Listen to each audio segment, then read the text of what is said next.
take hydrochloric acid capsules to increase your stomach acid. This might sound a little bit drastic, but it's frequently said online that low stomach acid is a cause of all kinds of IBS type symptoms, but is it really? In this episode of the Inside Knowledge podcast, I'll share my thoughts on low stomach acid and its role in your digestion. I'll cover how you might know if you've got low stomach acid and ways that you can help to regulate your digestion to reduce bloating and gas and abdominal pain. So talk about the implications of having low stomach acid on your nutrient absorption and your overall health.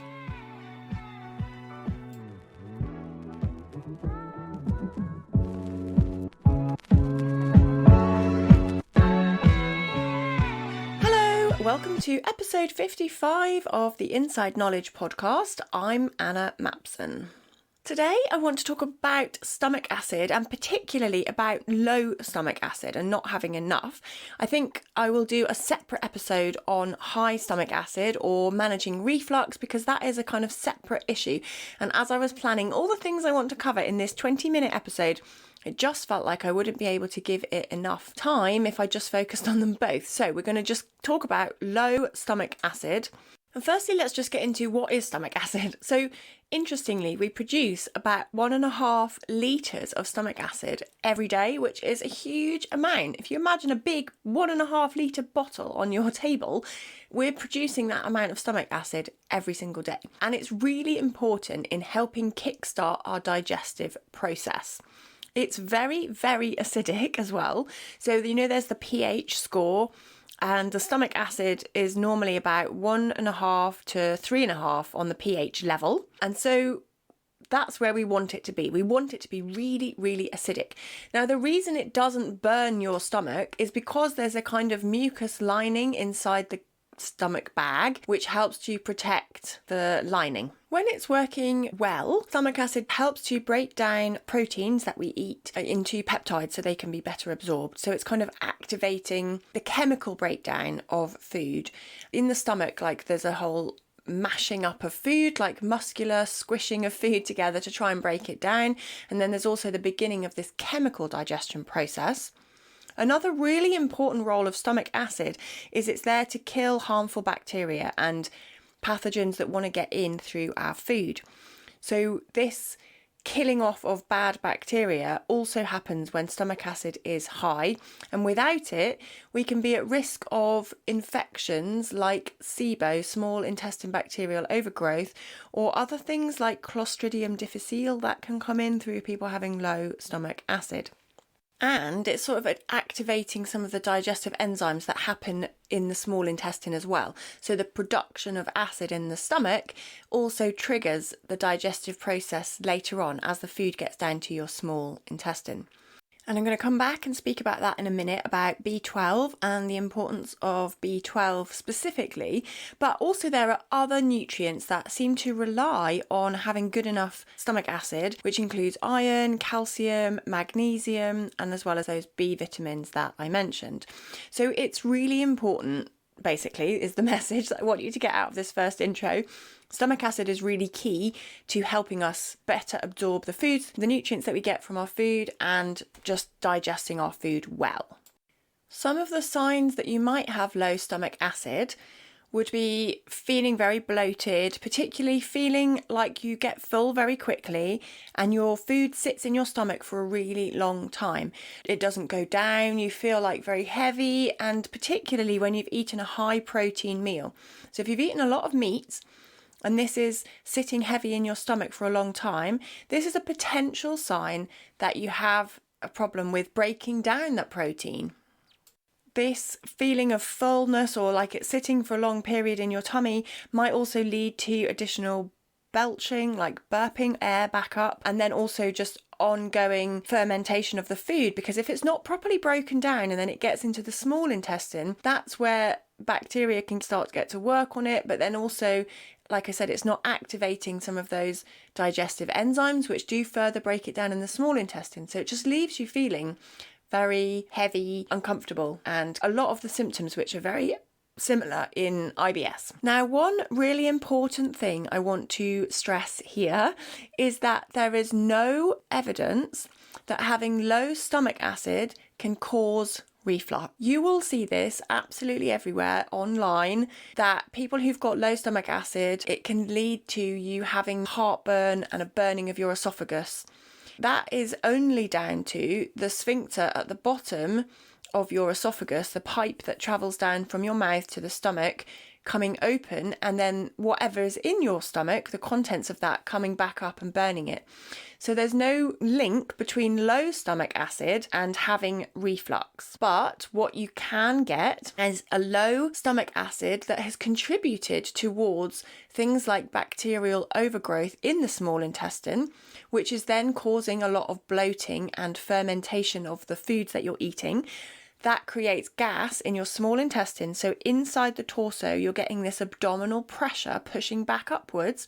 And that pushing upwards can, in some people, loosen that sphincter or just put pressure on it so that you're more likely to experience the reflux of that stomach acid into your esophagus. So whilst, like I said, you will see people talking about this all the time in Facebook groups, blog posts, social media posts, there is no evidence that people who have low stomach acid, that is the cause of reflux. But like I said, it can lead on to SIBO and other bacteria getting in because you've lost one of your lines of defense against pathogens. So talking about reflux actually leads me on to the main cause of low stomach acid, which is taking a proton pump inhibitor, PPI. These are used to stop the production of stomach acid in order to remove the symptoms of heartburn and acid reflux.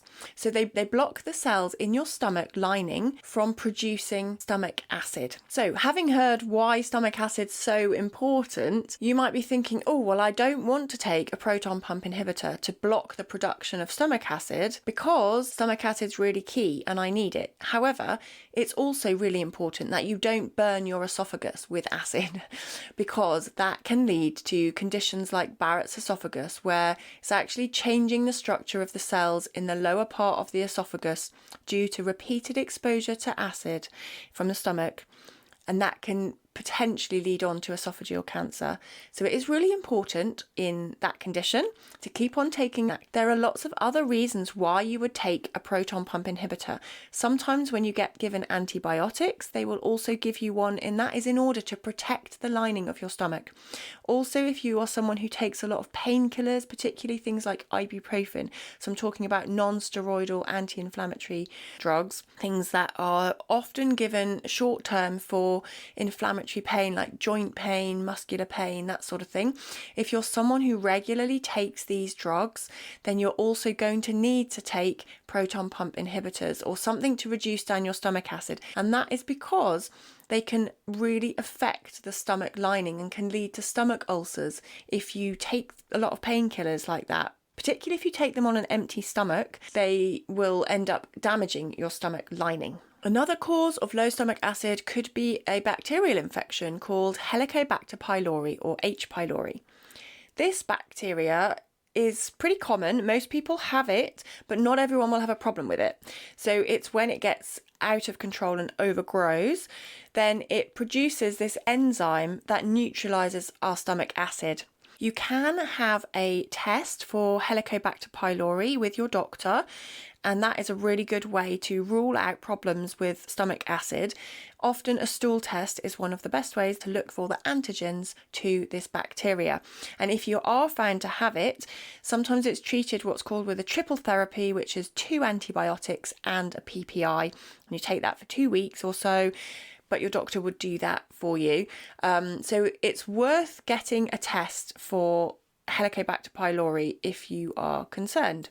The other reasons for low stomach acid, one of them is aging. Just as we get older, it's thought that we produce less stomach acid, and this might be down to nutrient insufficiencies, changes in our lifestyle, and just kind of general wear and tear type aging. So people in their 80s and 90s may struggle with protein digestion, and this can also be a problem because in your 80s and 90s you may have more problems with your teeth as well and trouble chewing up things like meat, which is why well-cooked foods are really important as you get older to keep up high nutrition as people are aging. And then the other big cause of low stomach acid is chronic stress. So when we are stressed, we tend to produce a lot less stomach acid and just general digestive juices. And that is because focus for our body is on that fight, flight or freeze response. So we're putting our energies into our skeletal muscles away from the digestive system, and you're not in a rest and digest state. If you're interested in trying to test your own stomach acid at home, what are your options? Well, unfortunately, there isn't anything at home that can scientifically give you a result. You might see people recommending that you take some bicarbonate of soda in water and then wait until you burp. Now, this is a thought to work because the bicarb is reacting with your stomach acid, and it's thought that if you burp, then it means that you're getting a good reaction of your stomach acid, and you're waiting to see how long it took for you to burp. Unfortunately, there isn't any scientific evidence that this does correlate to high or low stomach acid and wouldn't be a good test. The other thing that people will suggest is that you take betaine hydrochloride, which is hydrochloric acid tablets, in order to see if this reacidifies your stomach. And some of the suggestions are to take this until you feel a burn. So you take one at one meal, then if you don't feel any sort of burning in your stomach, you take another 2 at the next meal, then you take 3 and so on. And some people might end up taking 7 or 8 tablets, which is really quite a lot of hydrochloric acid to be ingesting. Again, this isn't really a good method for you at home to judge whether you've got good stomach acid or not. In a hospital setting, doctors can use a little capsule that you swallow. Sometimes it's called a Heidelberg capsule, and it measures how much stomach acid you're producing. So they're able to really see how much is there in a fasted state, and then as you have food in your stomach, and that can be a much more rigorous assessment of your stomach acid. I don't normally recommend people take hydrochloric acid tablets to help with low stomach acid. I would much rather people work out why their stomach acid is low in the first place, and then see what we can do to try and increase it in other ways. There really aren't many studies showing that taking hydrochloric acid tablets helps. I found one very small study which was only using 6 people, and they were healthy. So the researchers gave them a PPI twice a day in the run up to the study so that they had low stomach acid. Their pH was above 4, which is more alkaline than it should be. Like I said, it should have been 1.5 to 3.5 is like the ideal pH for your stomach. So this was higher, which means low stomach acid. And then they were given some capsules of betaine HCl, and they were given 1,500 milligrams, which is quite a lot. And in this time, the pH fell rapidly, which means their stomach acid went up as the pH went down. And that definitely did work. Now, what was interesting is this was in a fasted state, so they didn't have any food in their stomach. And it was only temporary, so it only lasted for about an hour after taking the supplements. Then the stomach acid changed and went back to its normal PPI-induced low stomach acid rate. What they did in another follow-up research study, which was quite interesting, is when they had a very small meal, so only 300 calories, that 1,500 milligrams of HCl was less effective. So if you can imagine, if you were eating a bigger meal, which might be anywhere up to 1,000 calories, if it's your main meal of the day, you might need a lot more of the betaine HCl to get to the same effect of stomach acid. Another thing that's really important to say is if you do take these tablets at home, you must take them with food. If you start taking stomach acid tablets to increase your stomach acid on an empty stomach, there is a good chance that you will damage the lining of your stomach, because it needs to have food in there as well to try and get your digestive juices going. Part of the reason that I don't often recommend taking these tablets is that we don't have the research that says it's safe, that says what the correct level is that you should take. Like I said, that was only 2 studies that I could find which had really tested it in a thorough way, and they were on a tiny group, just 6 people. And so I think we need to wait until we have more studies and more evidence before we could say that this is definitely a safe way to approach low stomach acid. One of the things you can do at home though is to start your meal with bitter tasting foods or bitter drinks as well. You can even get herbal supplements which help to stimulate your digestive juices. So you use these around 20 to 30 minutes prior to a meal. So sometimes it's hard to remember, but you can either get little tinctures that you put in water, you hold in your mouth, and it gets your digestive juices going. I have also seen one which is quite good, which is a spray, and you just spray it into your mouth. And it has a whole range of bitter tasting herbs. These are often things like gentian and dandelion, and they can be good for kickstarting your digestive process. However, I will also say there is not much evidence about these either, but some people do find them helpful. And they're relatively safe in a way, although you must always obviously check that if you're going to start taking anything with herbs in it, that it doesn't interact with any medication that you're already taking. The other thing that is really good for stimulating stomach acid is coffee. And so people who've got reflux and high stomach acid are often told to cut down on coffee.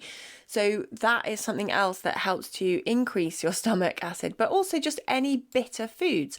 So also thinking about bitter tasting greens like rocket, dandelion leaves, you can actually eat them. And these are really good ways to start the meal. Radicchio or like endive, that's also quite bitter. This can be a good salad starter. So some natural ways to get some stomach acid going. People often ask me as well about drinking apple cider vinegar and whether this can help. So vinegar, I think, has a pH of about 2 to 3. So it may help to reduce your stomach acid a little bit. If you want to put vinegar on dressings and use it with your salad, you don't necessarily need to be drinking vinegar. If you do want to have apple cider vinegar, or any vinegar, there's no special thing about apple cider vinegar really. Obviously, some apple cider vinegar has got the mother in it, which has got some good bacteria. It's kind of fermented. However, percentage-wise and like actually how much you'll be getting, could be any sort of vinegar. But if you are going to drink vinegar, what I'm saying is make sure it is diluted. Do not drink it neat because it can hurt your insides as it's going down your esophagus, and it can lead to a bit of burning, which would not be great. The best way to improve your stomach acid is to, firstly, if you're worried, I would speak to your doctor and see if you've had a test for Helicobacter pylori. If you haven't, try to ask to get that test done. You can get them done privately as well, but obviously if you can get it done through your doctor, that's one way of doing it.